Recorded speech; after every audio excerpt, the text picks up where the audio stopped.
Hello, crafters! Tara, pag-usapan natin ang pinagkaiba ng dalawang stickers na ito. PP o polypropylene sticker ay manipis at malambot. Mas mura kesa sa PET. Madalas ginagamit pang label sa mga curved surface katulad ng mga bote at garapon. Meron itong iba't ibang klase. May clear, white, matte at glossy. Kung ang paglalagyan ninyo ng label ay mga pagkain na inilalagay sa microwave, ay ito ang tamang-tamang gamitin dahil mataas ang kanyang heat resistant. At kung ang mga paglalagyan ninyo ay mga pakurba katulad ng bote, ay perfect din ito.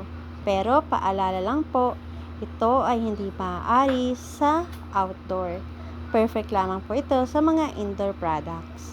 Dahil mababa naman po ang kanyang resistant sa UV light at weather.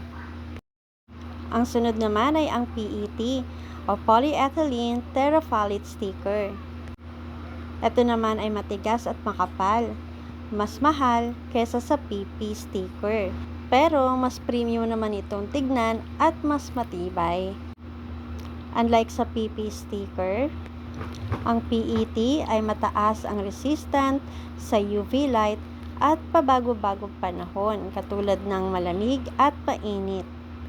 Kaya naman perfect ito sa mga industrial labels at outdoor signages. May iba't ibang klase rin ito katulad ng clear, white, metallic, holographic at iba pa. Narito naman ang ilan sa mga examples kung saan pwede ninyong gamitin ang bawat sticker. Under ng PP sticker, ito ay maaari sa mga bottle labels katulad ng water, juice at shampoo. Food packaging, cosmetic containers, curved or squeezable surfaces, indoor to semi-outdoor use.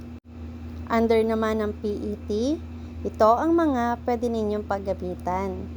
Laptop and gadget stickers, outdoor signages, card decals for short to medium term, industrial or warning labels, and premium branding stickers. Sana ay nakatulong ang video na ito sa inyo para sa mga gagawin ninyong projects. Yun lamang po. Thank you for watching. Bye!